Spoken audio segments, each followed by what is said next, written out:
Hello everyone, कैसे हैं आप सभी बच्चे। तो आज की इस वीडियो में मैं आप सभी बच्चों को बताने वाला हूँ कि आपने ग्रेजुएशन में आप हमारे झारखंड के किसी भी यूनिवर्सिटी में आपने अप्लाई कर दिया है या अगर अप्लाई अप्लाई नहीं किया, अगर अप्लाई करना चाहते हैं तो आपके लिए सही सब्जेक्ट कॉम्बिनेशन क्या रहेगा। आपने क्लास ट्वेल्थ में आई आई कॉम आप कुछ भी कर रहे हैं, यानी इंटरमीडिएट आर्ट साइंस कॉमर्स किसी भी से बिलोंग करते हैं, कोई दिक्कत नहीं। लेकिन आपने अप्लाई तो कर दिया, लेकिन जब एक महीने बाद लिस्ट आता है, सिलेक्शन लिस्ट आता है, तब आप पाते हैं कि आपका ना फर्स्ट सिलेक्शन लिस्ट में नाम आया, ना सेकंड सिलेक्शन लिस्ट, ना थर्ड में आया। ऐसा क्या गलती कर दी है जिस वजह से आपका एडमिशन नहीं हो पाता। आपका एडमिशन नहीं होने के पीछे देखिए यहाँ पर कुछ कारण है। उन्हीं कारणों को देखिए यहाँ पर हम बताते हैं और आपके लिए सही सब्जेक्ट कॉम्बिनेशन बताने की कोशिश करते हैं कि भविष्य में देखिए आप सही बच्चे या आपके भाई बहन भी अगर आप ये गलती करना चाहेंगे तो आपको भी समझाया जाएगा कि ये गलती ना करें ऐसा। ठीक है, तो क्या है इस सब्जेक्ट सही सब्जेक्ट कॉम्बिनेशन यही बताते हैं इस वीडियो में। शेयर करें इस वीडियो को अपने दोस्तों के साथ। चैनल पर अगर आप न्यू आए तो सब्सक्राइब करें, साथ में बेल आइकन पे क्लिक करें ताकि इसी प्रकार जब भी न्यू वीडियो आएगा सबसे पहले आपको अपडेट मिल जाए। डिस्क्रिप्शन बॉक्स में टेलीग्राम का लिंक मिलेगा जहां जरूर जोड़ना है, क्योंकि कोई भी अगर अपडेट आएगा वहां शेयर किया जाएगा। बाकी कुछ पूछने के लिए आप हमसे फेसबुक और इंस्टाग्राम पर मिल सकते हैं, जिसका लिंक डिस्क्रिप्शन बॉक्स में आपको अवेलेबल हो जाएगा। ठीक है, तो चलिए वीडियो को शुरू करते हैं। देखिए, सबसे पहले आपसे ही बच्चे बेसिकली आप अगर आई के स्टूडेंट है यानी इंटरमीडिएट आर्ट के स्टूडेंट है तो आप बीए कर सकते हैं, इसके अलावा कुछ नहीं कर सकते। जो कॉमर्स के स्टूडेंट है वो बीकॉम भी कर सकते हैं और बीए भी कर सकते हैं, उनके पास तीनों ही दो ऑप्शन है। जो साइंस स्ट्रीम से बिलोंग करते हैं, जिन्होंने क्लास ट्वेल्थ में बेसिकली अगर बीएससी की क्लास ट्वेल्थ पर आईसी साइंस स्ट्रीम बिलोंग करते हैं तो बीएससी या फिर बीए कर सकते हैं। इस प्रकार से आपके पास तीन ऑप्शन मिलते हैं। ये आर्ट्स के बच्चों को मिलता है, ये कॉमर्स के स्टूडेंट को मिलता है ऑप्शन, ये साइंस स्ट्रीम के बच्चों को यहाँ पर ये ऑप्शन मिलता है। ठीक है, अब आप सही बच्चे जैसे फॉर एग्जांपल आप अभी अपने ही सब्जेक्ट को समझ के चलना। जैसे कोई बच्चा अगर आर्ट्स का है तो आर्ट्स में ही समझ के चलना है कि उसने आर्ट्स में कोई सब्जेक्ट को अप्लाई किया। कोई कॉमर्स का है तो कॉमर्स का ही सोचना, और जो साइंस का है वो साइंस का। मैं अल्टरनेट भी समझाऊंगा आपको। ठीक है, जैसे फॉर एग्जाम्पल मान लीजिए कोई बच्चा फिजिक्स, बेसिकली क्या है, क्लास ट्वेल्थ में आपके पास फिजिक्स है, केमिस्ट्री है, मैथ है, इसके अलावा आपके पास इकोनॉमिक्स भी रहता है, इंग्लिश भी रहता है। इस प्रकार सब्जेक्ट आपको मिलता है। अगर मान लीजिए आप फिजिक्स में बेसिकली क्या करना चाहते हैं, मेजर बेसिकली आप फिजिक्स में क्या करना चाहते हैं, ग्रेजुएशन करना चाहते हो, तो फिजिक्स में जो ग्रेजुएशन करोगे तो वो फिजिक्स आपका क्या रहेगा, फिजिक्स वाले पेपर में आपका 45 नंबर चाहिए, 45 नंबर चाहिए। इसी प्रकार कॉमर्स वाले जो सब्जेक्ट रहेंगे, मान लीजिए अकाउंट्स है, आप अकाउंट से बीकॉम कर रहे हो तो उस सब्जेक्ट में 45 नंबर चाहिए।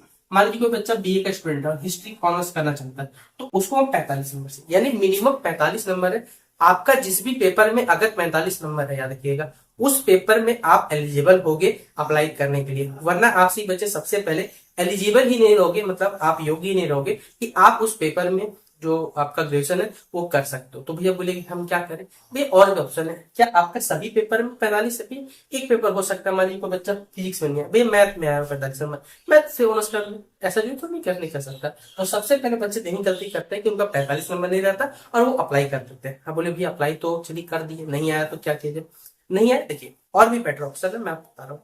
आप क्या कर सकते हैं, चांसलर पोर्टल में एक ही कॉलेज में एक ही आईडी, चांसलर पोर्टल में एक, अगर आप अपने देखिए यूनिवर्सिटी तो बच्चा एक ही रखता है, कहीं दूर जाके यूनिवर्सिटी तो कर नहीं सकता।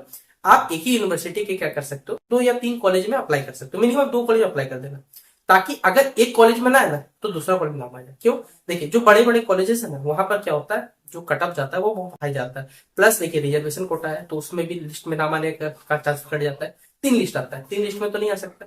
अगर मान लीजिए जैसे बहुत सारे बच्चे फिजिक्स भी करेंगे, कोई बच्चे केमिस्ट्री, बहुत कम ही बच्चे रहते हैं जो मैथ्स ऑनर्स करते हैं। इसी प्रकार आर्ट्स में हिस्ट्री, पॉलिटिकल साइंस ये तो भर भर के मिलेगा, हिंदी भी भर भर के मिलेगा, इंग्लिश बहुत कम बच्चा करता है। तो इस प्रकार वो सब्जेक्ट को चुनिए ना जो आपके लिए सही रहेगा कि भैया मेरा नंबर कम है तो मैं क्या करूँ, उस पर अप्लाई करता हूँ जिसपे सबसे कम यहाँ पर बच्चे अप्लाई करते हैं, तो आपका एकदम 100% उस पेपर नाम आएगा। इसलिए सबसे पहले 45 नंबर याद रखना है, 45 नंबर पेपर में तो ये अप्लाई करिएगा, वरना आपका एडमिशन लिस्ट में देखिए नाम नहीं आ सकता। और दूसरा जो बात आपसे बच्चों को समझा दिया कि भैया उस पेपर अप्लाई करिए जिस पेपर में सबसे कम बच्चे अप्लाई करते हैं, और उस कॉलेज को चुनिए। अगर आपके आसपास देखिए, मान लीजिए आपको मालूम है कि मेरे घर के आसपास या मेरे घर के 10 किलोमीटर 15 किलोमीटर पे ये कॉलेज है, इसका कटअप इतना जाता है, इसमें इतने बच्चे पढ़ते हैं, तो असली बात आपका अगर नंबर कम है तो फिर तो एडमिशन हो नहीं सकता। इसलिए उस कॉलेज को छोड़ दीजिए, भाई दूसरा कॉलेज कर लीजिए। क्या जरूरी, कौन सा कॉलेज आपको ग्रेजुएशन में जाना रहता है भैया। कुछ कॉलेज आप बेसिकली कुछ दिन जाओगे, 1 क्लास 2 क्लास जाओगे, उसके बाद तो टीचर ही नहीं रहता ग्रेजुएशन में कि आप कॉलेज क्लास करवाया जाए। इसलिए निश्चिंत रहिएगा, आपका आराम से हो जाएगा। ठीक है, तो ये कुछ बेसिक बातें जो आपको ध्यान रखना है। प्लस अगर आपने देखिए बहुत सारे बच्चे ऐसे क्या करते हैं कि आपके पास सर्टिफिकेट नहीं रहता, इनकम सर्टिफिकेट, कास्ट सर्टिफिकेट, वो क्या करते हैं इरेज करके, बहुत सारे बच्चे देखे हैं हमने जो अप्लाई करते हैं, ठीक है, उसको क्या करेंगे साइबर कैफे जाके एडिट करवा दिया जाता है। और जिस दिन जब डॉक्यूमेंट वेरिफिकेशन होता है तो वहां पर पता चल जाता है कि भैया आपका ये चीज फर्जी है। अब फर्जी दिया जाता है तो आपको 10 दिन का समय दिया जाता है या 7 दिन का समय लगभग मिलता है, ठीक है, मिनिमम 7 दिन मिलता है। और ज्यादा दे दिया गया, ज्यादा जान पहचान होगी तो 10 से 12 दिन मिल जाता है। तो 10 से 12 दिन में अगर आपका डॉक्यूमेंट बन के आ गया तब तो ठीक है, और नहीं बन गया तो भैया फिर आपका एडमिशन हो जाएगा।